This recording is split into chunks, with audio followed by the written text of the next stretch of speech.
Well, hey everybody, I'm really glad you're here. I'm really glad I get to spend an hour with my friend Dwayne, who is one of the best chefs I've ever met, and I've been all over the place eating food. And Dwayne has got some awesome peanut butter cake we're going to learn about.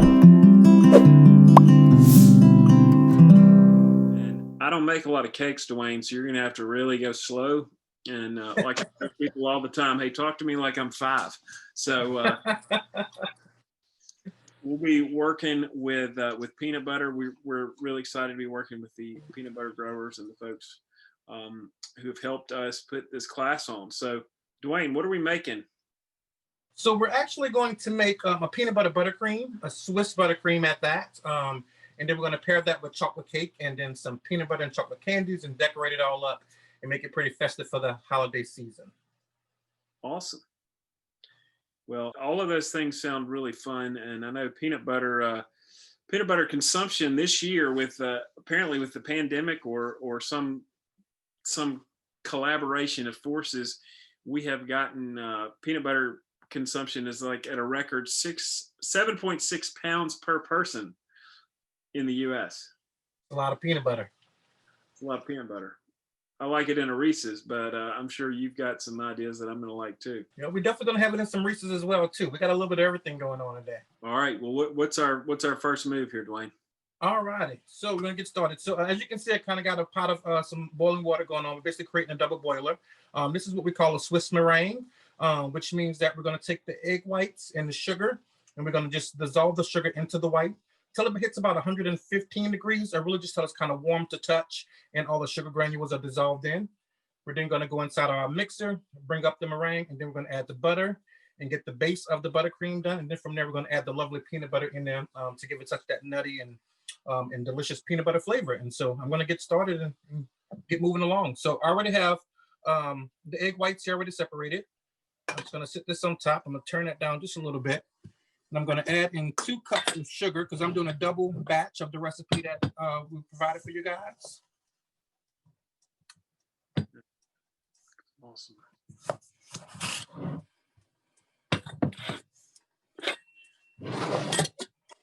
And then we're really going to just kind of just kind of whisk this together. And you want to keep it moving because, of course, you don't want your egg whites to cook, right? You want to keep it moving so they don't start to scramble on us. But we want to get that sugar all dissolve down into it, and that's going to help to give the buttercream a structure. It helps to strengthen the protein strands as the sugar dissolves and kind of latch on, and that's what kind of gives us the body that we need in order to be able to smooth it out and do what we do. Awesome. So when you're doing that glass bowl that's on top of a pot, I guess anybody can do that. I think I have a bowl that would do that.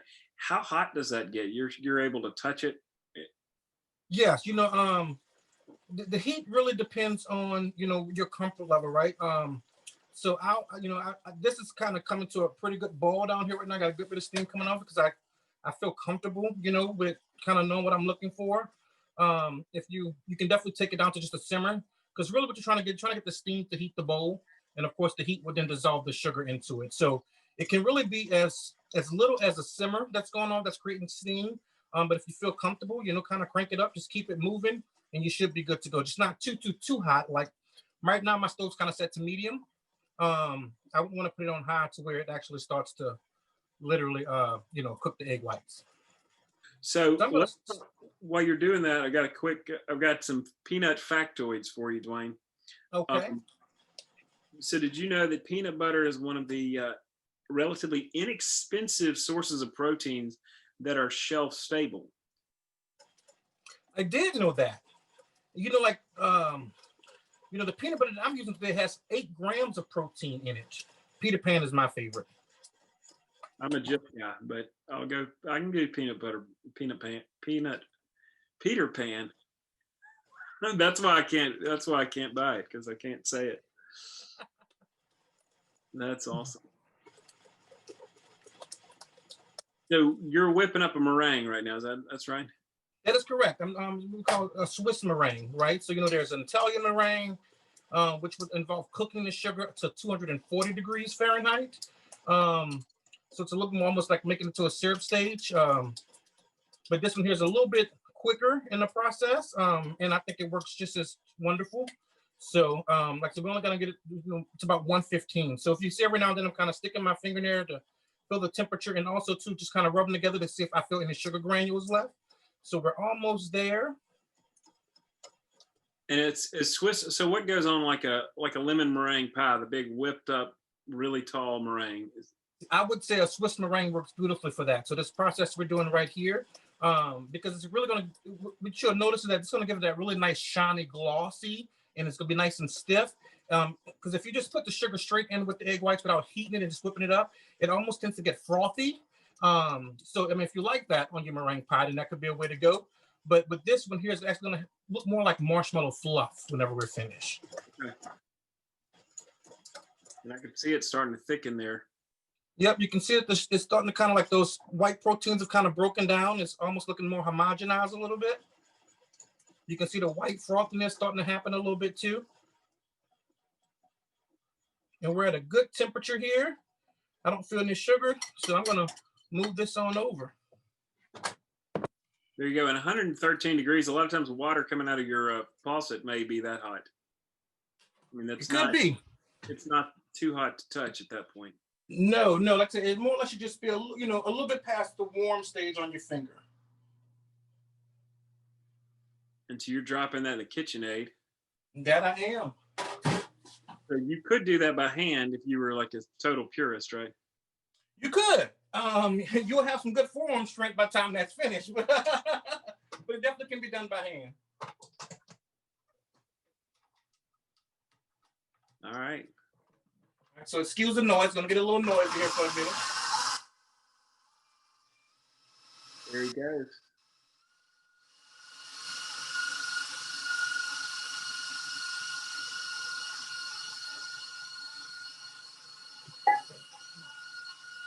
While we wait for that to whip, I'm going to go ahead and make some ganache for decorating for later on when we get to the decorating part of the cake. So I'm going to fill my squeeze bottle up with that. You putting the ganache in there?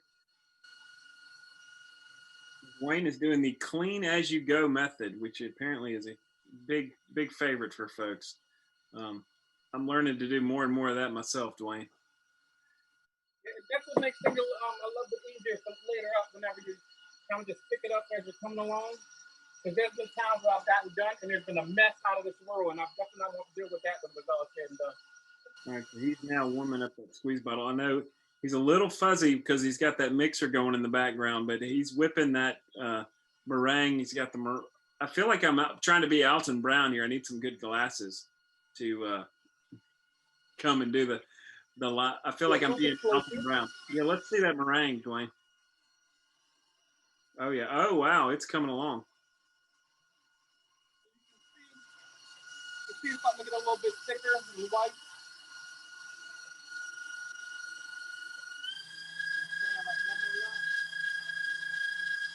It's coming. That's great. So that's it's thickening up. How long will it take total for that meringue to get thick, Dwayne? You can't hear us at all with that being so loud, can you? I can't hear you. Say it again. But how long will that take to thicken up all the way? On the KitchenAid here, I'm gonna say maybe a total of 5 minutes, if that long. So you can see already as we went from that first stage. Now we're starting to get a little bit more. You can start to see the line that's holding on inside the meringue. It's thickening up. And we're gonna take it to like about a medium stiff heat, and then we can add the butter in from there. I can't believe we're doing this right at dinner time when I'm already hungry. It's this is going to be, oh, that's really getting, I see the peaks starting to show up now. While we're waiting on that to peak, and it looks like it's getting there pretty close. One of the things that I learned about peanuts is that 65% of the nuts eaten in America are peanuts, and about half of that is eaten as peanut butter. Now Dwayne can talk without having to scream over the mixer. All right, so I'll show you here, just so you can see.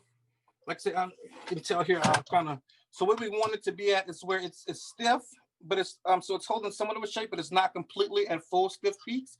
That's going to give us the room that we need to add the butter in. So what I'm going to do is I'm going to turn this back onto like kind of a medium to low speed, and I'm just going to start adding the butter in. with buttercream, remember that it's always going to look worse before it gets better. So don't be alarmed if you see it start to kind of curdle up. As it keeps whipping, it's going to emulsify everything together. Going to bring the fluffiness back to it.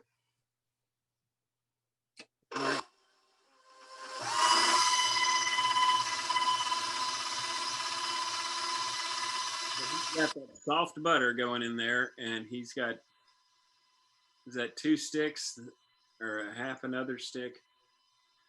Breaking it up into pieces so he's not throwing a whole chunk at a time, because I bet you it would sling out if you throw too big of a piece in at once. I feel like we're 4 sticks deep in here. I feel like that was a 2-stick recipe that he doubled. We'll have to find out in just a second. But all right, so I'll give you some more peanut facts as we're waiting. Peanuts are grown in 13 southern states, but Georgia grows about half of the crop of peanuts, about 1.4 million tons last year. So it's very southern. When you buy peanut butter, a lot of times you're buying stuff that comes directly from a family farm, pretty much straight to a buying point where people like Jeff and Peter Pan and those guys are buying it. So and it's the official state crop of Georgia, and they have 4,700 peanut farmers. So so I guess this is where it's looking worse before it's going to look better, as Dwayne talked. That's correct. You can see how something kind of curdled up for a minute, and now you can start to see that it's going to start to try and deflate a little bit, and it's going to start to emulsify and come together. And I'm going to just give it just a little help to speed this process along so we can turn this motor on. That is wild. Yeah, it's funny how you have to kind of get through that stage where things, sometimes cooking, things don't look right for a minute, and then they all come together. The stage that we want to be in, I'm going to show you what I'm looking at here, right? But so now you can kind of take it, and it's got a nice smooth texture out. So now we get to add this luscious peanut butter in here. The recipe you have, it can cost for a cup, but if you want a more bolder peanut butter flavor and taste to it, by all means, you can add as much as you would like.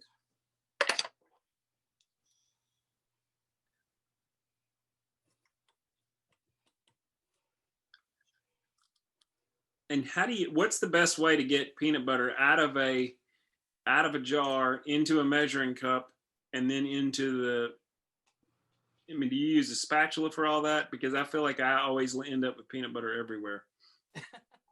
You know what? I always, like, if you really need to try and get it into an actual measuring cup to get that perfect amount, honestly, put some in a bowl and just warm it up just a little bit, and it'll come kind of creamy. You don't want to get too hot to where it's going to melt the butter inside the bowl, but you can warm it up a little bit, and it's going to pour a little bit easier.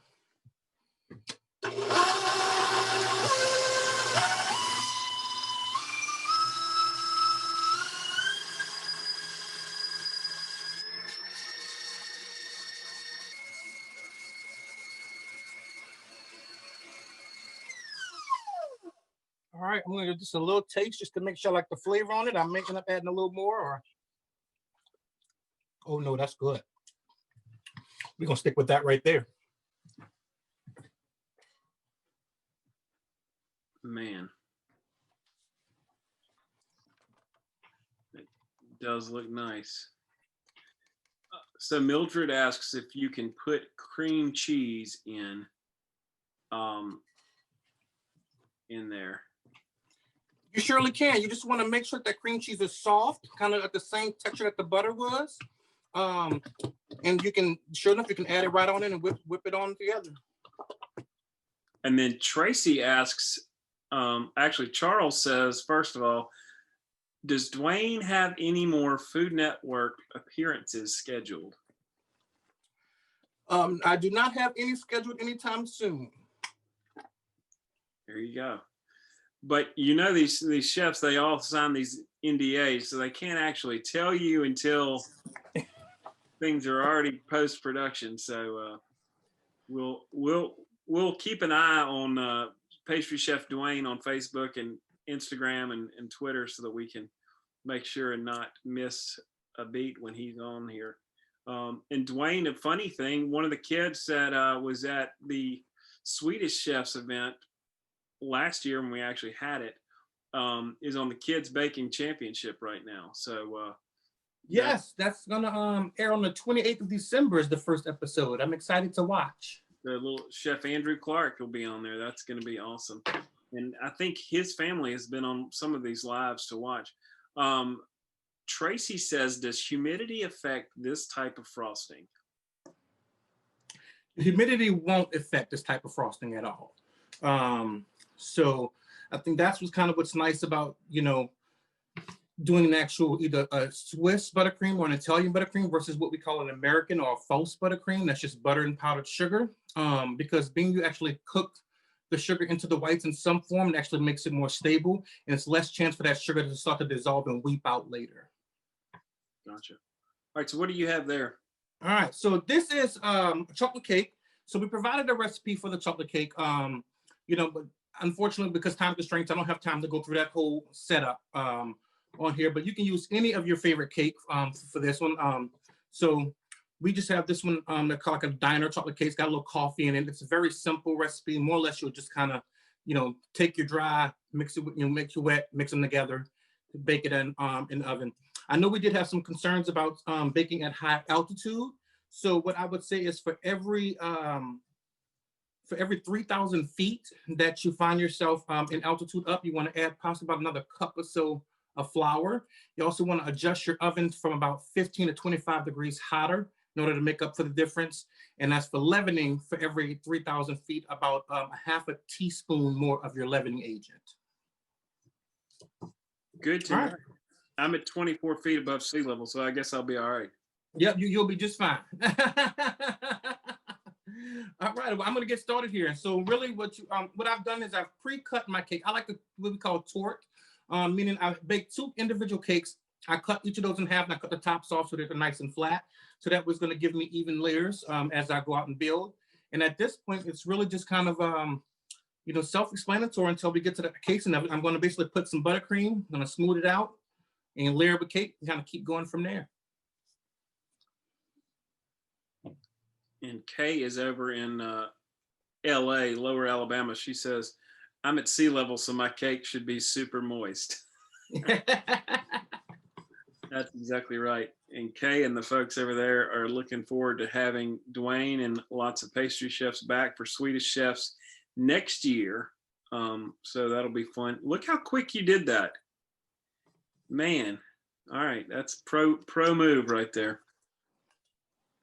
So what I always tell people, a good little tip is you want to push back and forth and then let the table turn and do the rest of the work. So you try and keep this pretty stable back and forth while you move the table itself around, and then hold still, find a nice angle that you're looking for, and just let it spin and that'll smooth it on out. And Leslie commented earlier, she said, I'm glad to see that frosting made in real time. She didn't think she'd been patient enough with each step before, which baking is a patient game. It is about patience. Unfortunately, there's not much we can do but wait sometime. We hurry up to wait. And doing this part as well too, I always say put some extra on so that whenever you spin it, it kind of overlaps, because that's going to help later on when it's time to actually smooth the sides out. You already got some buttercream that's kind of helping, to be where you need it to be. And the little cake spinner you've got there, where can a regular consumer like myself pick one of those up? This actual metal one you can find online at like Amazon. But they, like Walmart in the Wilton section, typically sells the little plastic ones, which works just as fine. And every now and then they'll have a nice metal one in the Wilton brand as well. This one here is an Atco brand. So I actually got it whenever I was shopping like the hotel, restaurant, supply store. So it was when I owned my bakery, and I just kept it all this time. So, but any place like Walmart or sometimes even Michael's has a Wilton section, and they always have they call it table turners. Table turns. And Billy Pendley Lecky says, hi, Dwayne, love and miss you on Facebook Live. Oh, tell her thank you. Miss her as well. The fans just don't stop, Dwayne. They're just coming out of the woodwork constantly. And Patty says she's below sea level in New Orleans. That is also true. Yeah, we know a lot about being down there, 3 feet below, if I'm not mistaken. Emily says, how far in advance can this cake be decorated? Day before Christmas dinner, morning of. And Emily she's below sea level in New Orleans. Leslie's in Canton, Georgia. I used to live there. We got Courtney in Starkville, home of the Mississippi State Bulldogs, who are the champion over the LSU Tigers. You know what? We're not gonna bring up the past, all right? LSU. All right. All right. So you got 4 layers. Is that the final one? This is the final one. And so another good tip too is that, you know, the bottom layer of your pan is going to be the flattest if you're baking a nice flat pan. So whenever we get to the top, we actually invert that one on top, so we have a nice flat surface to work with on the very top. So just something kind of. So that's if you were doing lumber, that'd be your factory edge right there. That's your purest, smoothest surface. And you just made 2 pancakes in was that a 9-inch pan? Is that what that is? I did an 8-inch. 8-inch, okay. So an 8-inch round. And how do you cut those in half? Is there a secret to doing that well? I just use a serrated knife. So I have a long serrated blade that I use. And I literally, you want to, once again, hold that still and let the cake table turner do the work. And then it'll just literally slice you a nice even layer every time. Just pick out how thick you want it and go from there. And Emily missed your reply about how far in advance can you make this cake? Oh, so this can be made, you know, I would say up to 3 or 4 days in advance if you would like. The key is that if you bake the cake 3 or 4 days in advance, once it cools properly, you want to wrap it, because anytime the air is exposing, right, that's what tends to dry it out. So you want to make sure it's wrapped nicely and it's keeping as much air out as possible. And that way, and then once you cut it and expose it, then once you have it decorated, the actual buttercream, if it's put in the fridge, it's going to harden up and it's going to keep any air from penetrating that way. So it'll still stay moist on the inside. Once the cake is cut though and it's exposed, the countdown clock starts fairly quickly from there. So it's kind of preserved in that butter crust on the edge. That is correct. Preserves it. All right, and so now we're going to start to get to the sides. And while you're doing that, Susan Rich says, hey, Dwayne, thanks to Tracy Z for the heads up. Penny and I are in Tupelo, Mississippi, birthplace of Elvis. Thank you very much. There you go. I've been to Tupelo a couple times. Over at the mall out there, Barnes Crossing. When I lived in Oxford, that was one of the closest major malls to us. So whenever like Christmas time would come around doing the kind of shopping, if I didn't want to go to Memphis, we would go out to Tupelo. That's awesome.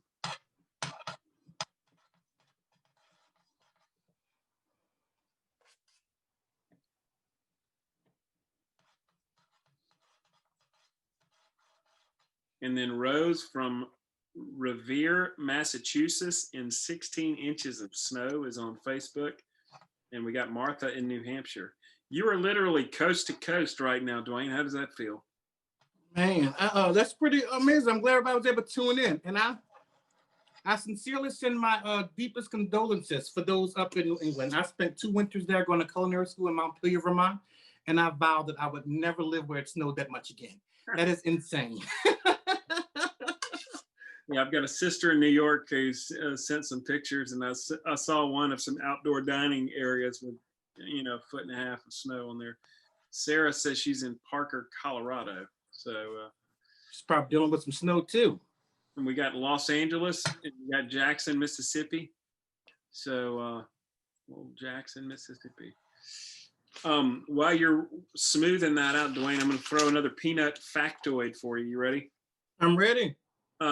Peanuts are nature's zero waste plant. So everything from the roots to the hulls are utilized. And I was actually on a peanut farm 2 weeks ago, and they bale the tops of the peanuts for hay because there's so much good protein in there for cattle. So that's a factoid. And it takes less than half the amount of land that it used to grow a pound of peanuts than it did 30 years ago. All right, so you just switched to a new tool there. I did. So this is our bench scraper or a bench knife, right? And that's what happens, gives those nice, clean, smooth edges that we come to have known now with cakes. And I'll give you a little secret, because people always ask, well, how do you get it so even? So remember that cake board that we put it on, right? So what I'm gonna do, I just want to get most of the excess off, because it's always best to kind of put on extra so it builds up these walls, because that's what allows us to be able to get the nice clean top. You'll see what we go through in a second. But once I've kind of got most of that off, what I do is I dig in enough to find that board. And then once I've got that located, you want to keep it at the angle that you have it at, and you just pull it on the side. And eventually that's going to give us a nice even spot all the way around. We're almost to that board. I can start to feel it.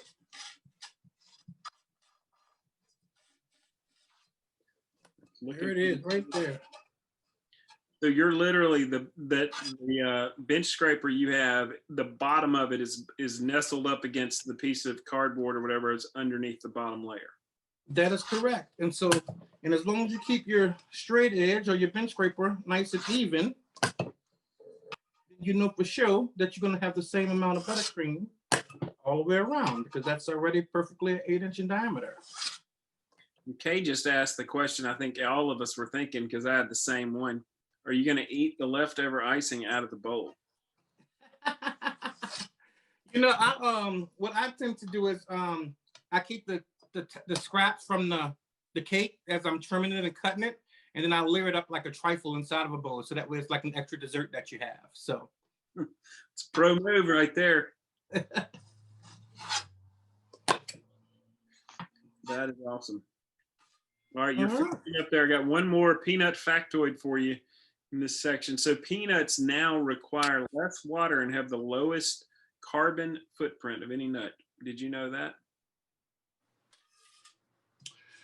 I did. Isn't that because the roots grow down so far whenever they penetrate the soil pretty well, so they're able to dig down deeper to actually extract more water from the earth, and so you don't have to water them quite as much? Yeah, I think they, so one of the things I have read is that they are nitrogen fixing, which means they take the nitrogen from the air and they produce their own in the ground, which benefits other crops.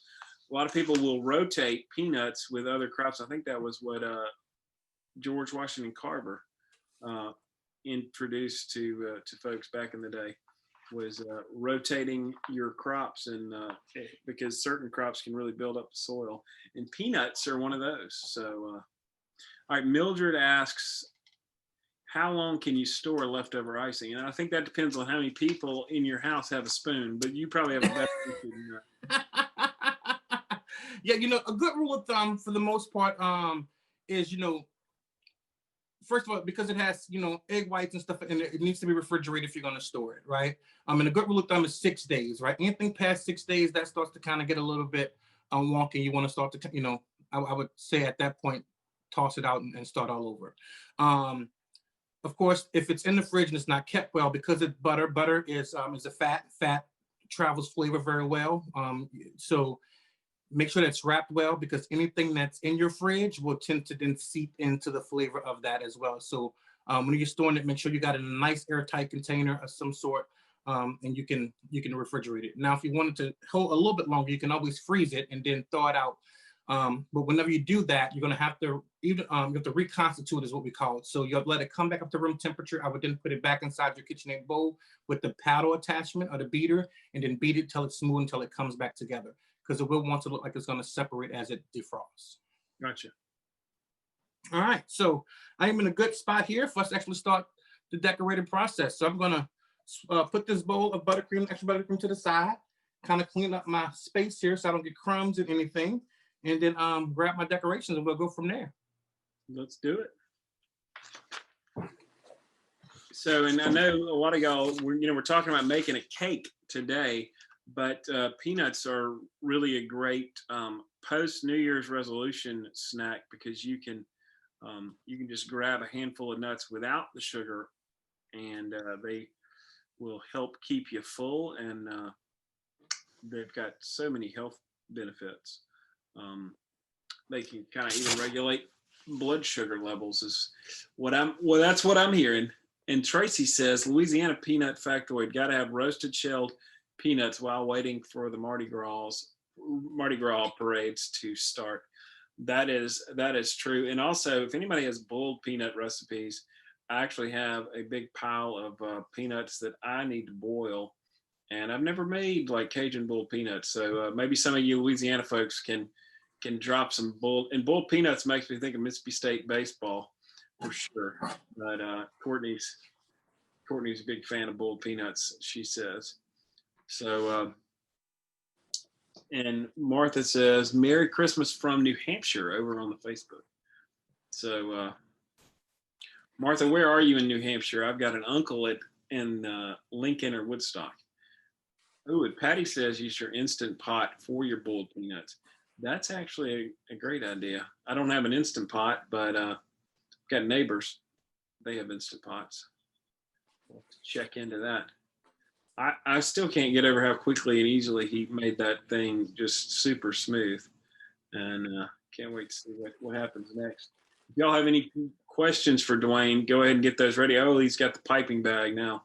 I think the decorating is going to be really fun. I know Marianne and I talked about this part of it, Dwayne, and I'm excited to see what you're about to do to this, because that looks like almost wedding cake ready right there.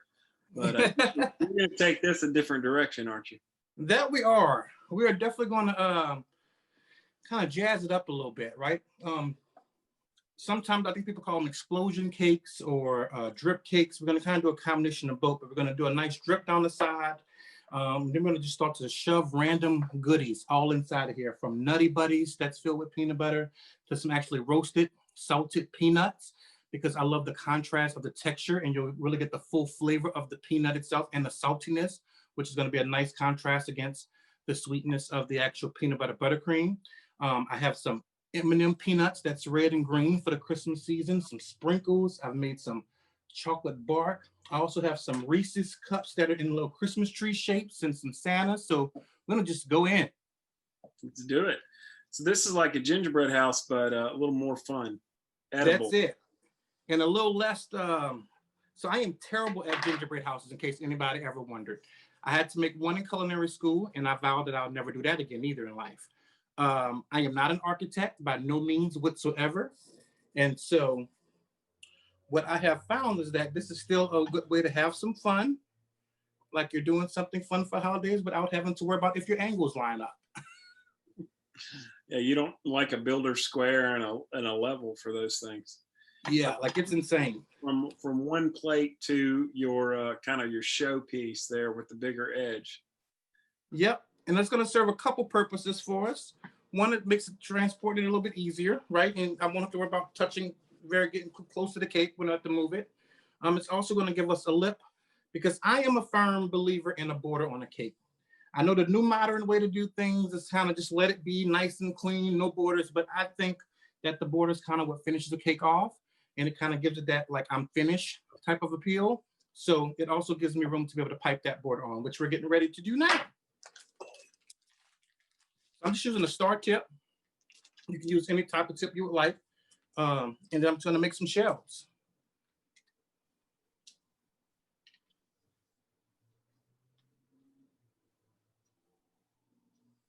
Of course, this would take me an hour to do this part. Dwayne's already a third of the way done in about 11 seconds.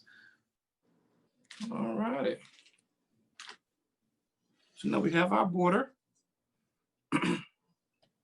And now we're going to add the drip on next. So that's that ganache that you put in the hot water to kind of soften up. That is correct. And I like to use a squeeze bottle. Some can use a piping bag, or if you want to just kind of slowly pour and drip, whatever you feel comfortable with. This gives me a little bit more of a control over it, so I like the squeeze bottle.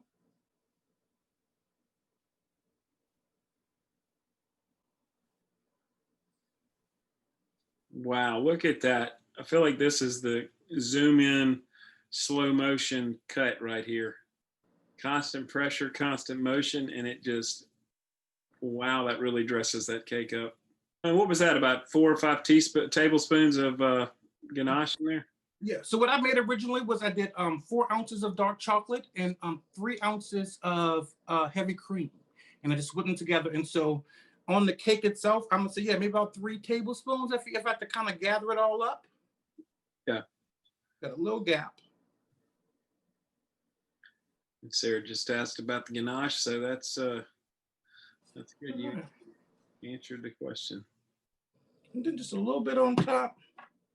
I'm gonna just kind of smooth that out just to give it a consistent feel.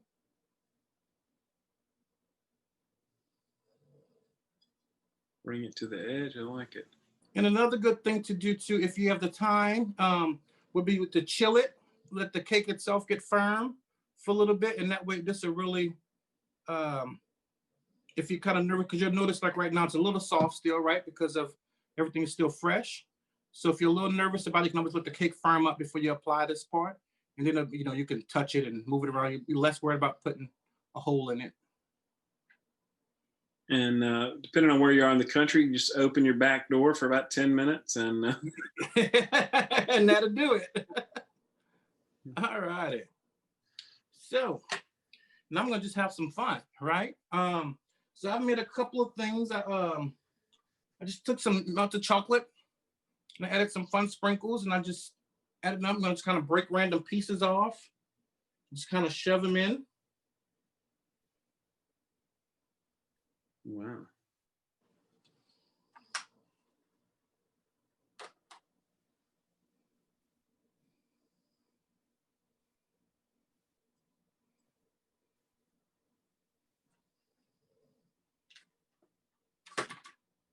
And Leslie says the Instapot is great for boiled peanuts. 90 minutes under pressure, and then it can decompress naturally. Perfect every time, and you can add some spice to it as well since it's under pressure. So, oh, he's got the white chocolate too. Oh my goodness. Some peppermint bark would be great with all that. That would be great. Or even some peanut brittle, and you could put the chocolate on top of the peanut brittle with the turn and break off little chunks. That would be wonderful too.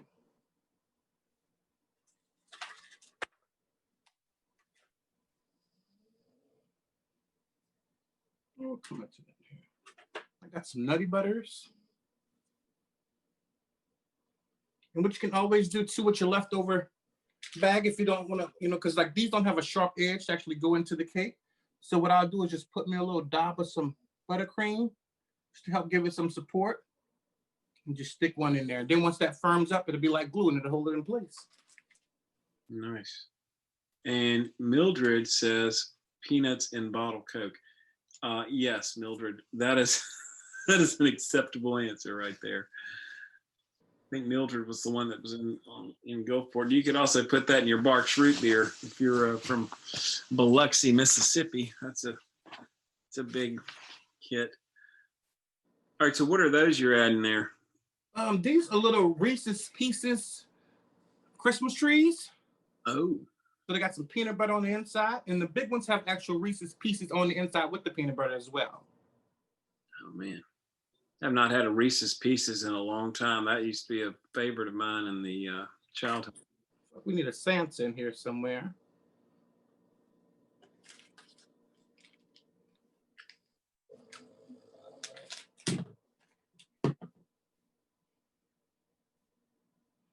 And Patty says, need to go candy shopping with Dwayne. I just need to show up after Dwayne is done with one of these. Are you going to demonstrate how to cut that and plate it too, Dwayne? I mean, I can. My plan was to just leave it whole, and I figured I would treat the guys that work with a cake tomorrow. But I can definitely cut it for us. No, I'm just teasing you. That's going to start the clock ticking. I had a question. Did the Reese's come with a toothpick in them, or? Oh no, I guess I should have. That's my fault. So no, what I did was I bought these little lollipop skewers, and I got them from Walmart. And I just shoved them into the bottoms to give the support, and then I chilled them. Once I shoved them in to make sure everything was nice and firm, so I could handle them easily to pop them in. Mm-hmm. Patty wants you to deliver that cake to her. I could meet you on 55 if you're going that way. I do have to go down soon to New Orleans. I will be home at the beginning of the new year. Look at that. Man, that's incredible. Just kind of let things fall where they may, you know? That's the fun of it.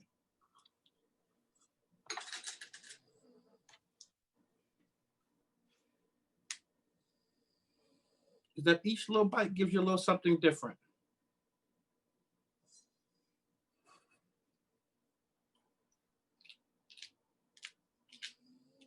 Man.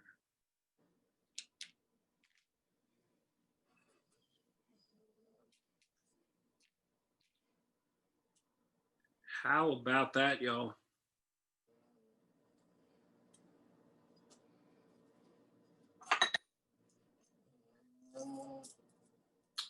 And Susan asks, and I think it's a great question. She says, is there any way to get Dwayne in a large square to zoom in on the cake? So, Mariana, if you can just pull Dwayne full screen and we'll get him to zoom in at the end. I'd try to snap a picture, but be even better if it was horizontal. Mariana says I have to not talk, so I will stop talking. But she says you have to talk, Dwayne. So.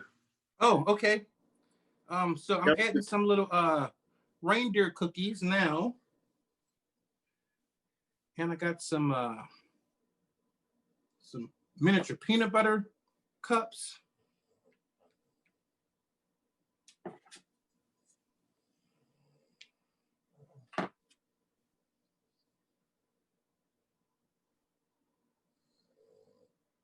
Finish it off with just some fun sprinkles.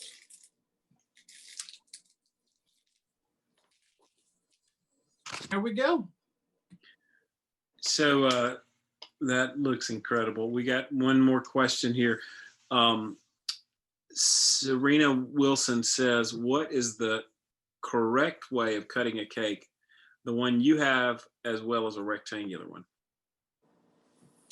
I think the correct way to cut a cake is exactly how you want to do it.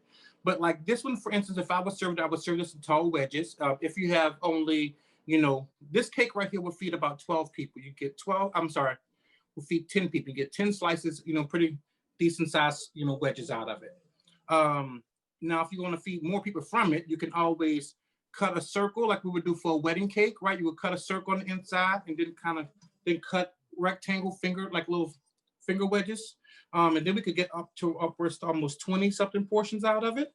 And rectangle cakes, you know, those are really easy because they're square. So really just kind of pick the size you want and just kind of make the size, you know, for the amount of portions you need, measure it out, whether you want 1 inch, 1.5 inches by 2 inches, and just kind of cut and serve that way. That's awesome. Mildred says, looks delicious. Rose on Facebook, bravo, that is beautiful. Billy on Facebook, absolutely gorgeous as always. Thank you. Man, what a cake, Dwayne. That is incredible. What I love about it, because you can really get all the different textures that peanuts offer as well. Like I said, from an extra whole peanut. And you can get the kind of what would tend to be more of a savoriness from that because it's going to be a little more salty and just roasted. Then you get the creaminess of the peanut butter. You get it coated inside of chocolate, but you know, with the peanut butter cups and the Reese's Pieces. Then you get the Nutter Butters that also gives a crunch and the smooth peanut butter that's on the inside, and then pair against the peanut butter buttercream that's going to be just very kind of very creamy on the tongue. And so it's almost like peanuts in every way you can think about it. What about, so peanut brittle, Dwayne, if we got a minute more here, what's the best way to do that? Is that something you do on the stovetop? Like, tell me how you make that. Yeah, so peanut butter, you have to cook on the stove. So you will take your sugar and your typically it calls for corn syrup, and you're gonna cook it up to almost like 300, and some people go as much as low as 300 degrees. The one I do, I push it to 318 on Fahrenheit. So it's gonna get that nice caramelly color. And then you're gonna add in those, typically the raw peanuts at that point, unroasted, because the heat of them really kind of pulls out the flavor inside the candy as you know, as it goes. And then from then some baking soda. That's what gives it that brittleness that you know. So you're gonna see it kind of bubble up, and you'll stir that in. It's gonna take on that deeper color. So to go from looking translucent to more opaque at that point. And then you just pour it out onto whatever pan you got, let it sit, let it sit and let it firm up. Then you just break off the pieces you want. And that's basically how peanut butter is cooked. And because it's a confection that's cooked so long, it's actually a wonderful holiday gift as well, because it can be stored for almost, it has a shelf life of like, almost a month, just wrapped up in the container, just sitting out. So it has really, really good shelf life as well. Yeah, they don't last that long around our house, but I guess. Man, that is tremendous. There are lots of easy and healthy recipes for you guys at peanutbutterlovers.com, and there are both I think both fun ones and healthy ones over there, so you can mix it up, especially as you head into the new year and you want to get those all those LBs dialed back down. They've got a lot of great recipes and ideas there at peanutbutterlovers.com, and I want to thank Leslie and the peanut growers for helping us to help Dwayne put this on together. This was a lot of fun, and we got any other questions, get them in now, because Dwayne's about to start eating the crumbs of the cake and the buttercream over there. And that cake, I don't think I've ever said that's too pretty to cut, but that one is just about too pretty to cut into. Well, I appreciate it. I really, I had fun doing this one. I was excited whenever we found out it was going to be peanut butter, because it's such a, what's the word I'm looking for? It's so versatile. Peanut butter ice cream is beautiful. You can take, make a custard, toss in some peanut butter and bird mix it in. That's a beautiful thing. Peanut butter mousse, peanut butter pastry cream that you use for filling inside of donuts. It's such a versatile ingredient. We used it so often inside of the pastry kitchen whenever I worked. So I was really excited about this one. Yeah, that's awesome. And somebody asked if this will be recorded.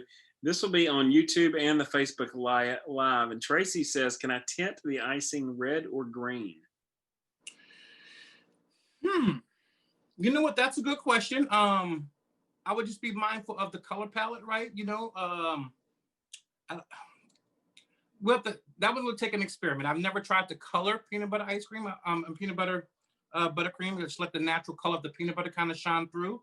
But I think you would be able to get away with it as long as, you probably just have to add enough of it to make sure it doesn't turn an odd color. So for instance, like whenever you add, like red food coloring to like, I make a red wine ice cream, right? And I have to add more food because just the natural wine, the redness of that with the yolk, it almost turns like orange instead of actual red.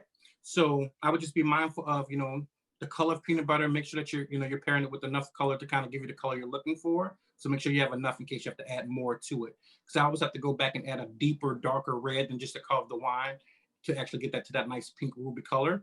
So that would be my only concern. But other than that, you can definitely just add, some food coloring to it and go from there. Yeah, I would think you'd have to add enough to really push it all the way to whichever color you wanted to do. Correct. That is awesome. Well, Dwayne, thanks so much for joining us today. This was awesome, and my one regret is that I'm not in Nashville, but we will hopefully see you soon. And thanks again, everybody, for joining us. And Rose on Facebook says, thank you. Can't wait for the next one. So, and Merry Christmas, everybody. And thanks for joining us.